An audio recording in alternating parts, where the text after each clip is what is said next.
जब कोई सरकारी कार्यालय या कोई ऑफिस या कोई भवन जिसमें वास्तु दोष हो, यानी कि उसमें कार्य करने वाले कर्मचारी कितने भी अच्छे हो, उस कंपनी का या कार्यालय का बॉस बहुत भी अच्छा हो, कार्य भी बहुत ईमानदारी से करता हो, परंतु अगर उसके स्थान में कुछ दोष हो तो निश्चित रूप से वह अपने अच्छे कार्य करने के बाद भी सफलता प्राप्त नहीं कर सकता और सफलता में उसको बाधा भी आती है। उस दोषों के कारण से वह परेशान और मानसिक तनाव में रह सकता है। तो किसी भवन में या किसी सुंदर कार्यालय में या किसी व्यवसायिक बड़े क्षेत्र में किस तरह से उसके मुखिया का ऑफिस होना चाहिए, उस विषय पर हम संक्षिप्त में चर्चा करेंगे, जो आपके लिए बहुत उपयोगी साबित होगी।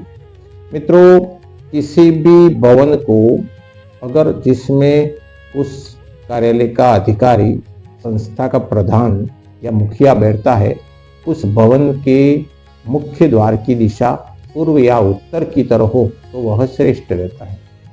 कभी कभार अगर उन दोनों स्थिति में ठीक नहीं मिलता हो तो पश्चिम को भी बहुत अच्छा रहता है, परंतु फिर भी तुलनात्मक रूप से पूर्व और उत्तर श्रेष्ठ रहते हैं।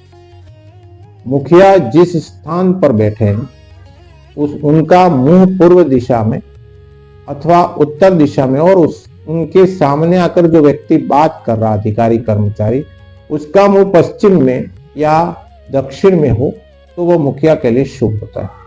पूरे परिसर का जितना इलाका है उस इलाके के अंदर मुखिया का जो स्थान है, मतलब ऑफिस बना हुआ हो, वह दक्षिण पश्चिम के नैऋत्य कोने की तरह हो अथवा पश्चिम की ओर हो अथवा दक्षिण के भाग में हो तो वह श्रेष्ठ रहता है। अपने कक्ष में मुखिया का ये भी छोटी छोटी बातें ध्यान रखनी चाहिए कि उसमें एक भाग में ऐसा स्थान बनाना चाहिए कोना में जहां एक आध दीपक जला सके या कोई देवी देवता इष्ट देव का मूर्ति या तस्वीर को लगाना पड़े तो वह ईशान कोने में पूर्व और उत्तर दिशा के कोने की तरफ हो तो वह श्रेष्ठ होता है। स्वयं को उस जगह पर नहीं बैठा के वहां पर ज्यादातर स्थान खाली रख के वह पश्चिम की दीवार को सटकर या दक्षिण की दीवार को सटकर पूर्व की ओर मुख करके या उत्तर की ओर मुख करके बैठे। अपनी फाइलें और अपने कागज रखने की रैक जो हैं वह दक्षिण दिशा या नैऋत्य कोने की तरफ होनी चाहिए। खासकर आपका अगर वहां टॉयलेट बना हुआ है तो वह भी नैऋत्य कोने की तरफ में दरवाजे को छूता हुआ होना चाहिए। आपका जो द्वार है वह अगर मध्य में हो, जिस कक्ष में आप बैठे उस कक्ष की दीवार के मुख्य द्वार वह मध्य में हो या वह उत्तर पूर्व में हो तो वह ज्यादा उत्तर की ओर खिसका हुआ हो, पूर्व में बना हो तो उत्तर की ओर खिसका हो और उत्तर दिशा में मुख किया हुआ हो तो वह पश्चिम की ओर ज्यादा हो तो वह श्रेष्ठ होता है। वैसे पश्चिम से के उत्तर की दिशा में पश्चिम के कोने में हो तो भी ठीक है, परंतु थोड़ा बहुत पूर्व की ओर खिसका हुआ हो तो भी श्रेष्ठ होता है। हमारा जो अग्नि कोना है, जहां विद्युत उपकरण हो, वहां से आपके विद्युत सप्लाई हो, सीसीटीवी कैमरे वगैरह लगे हुए हो तो वह भी अच्छा माना जाता है।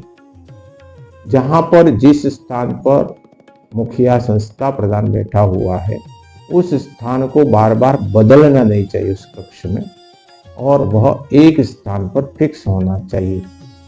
साथ ही अपने कमरे में कुछ ऐसे अच्छे व्यक्तियों के, स्वामी विवेकानंद है, महात्मा गांधी है, ऐसे सरदार वल्लभ भाई पटेल है, आदर्श व्यक्तियों के, प्रेरणास्पद व्यक्तियों के, चाणक्य है, साथ ही अन्य महापुरुष जिनके उच्च लेवल के विचार हो, जो देश और दुनिया के बारे में सोचते हैं, माँ सरस्वती है, भगवान गणेश जी है, बुद्धि के दाता देव, इस तरह के देवी और देवताओं की तस्वीरें अपने कक्ष में रखनी चाहिए। अनावश्यक फोटो या मानसिक भ्रमित करने वाले फोटो नहीं होने चाहिए। तो इस तरह से एक बॉस का कमरा, कक्ष बहुत कुछ प्रभावित करता है।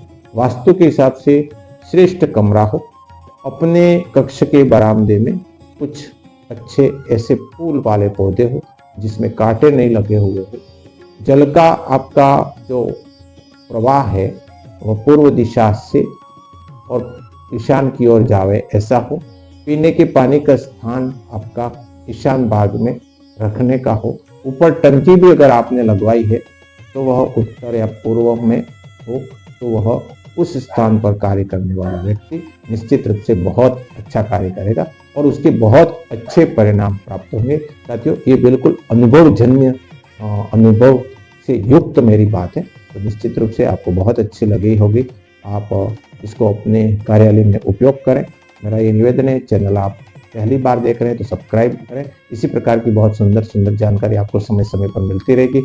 लाइक और इस वीडियो को शेयर भी करें। धन्यवाद। नमस्ते।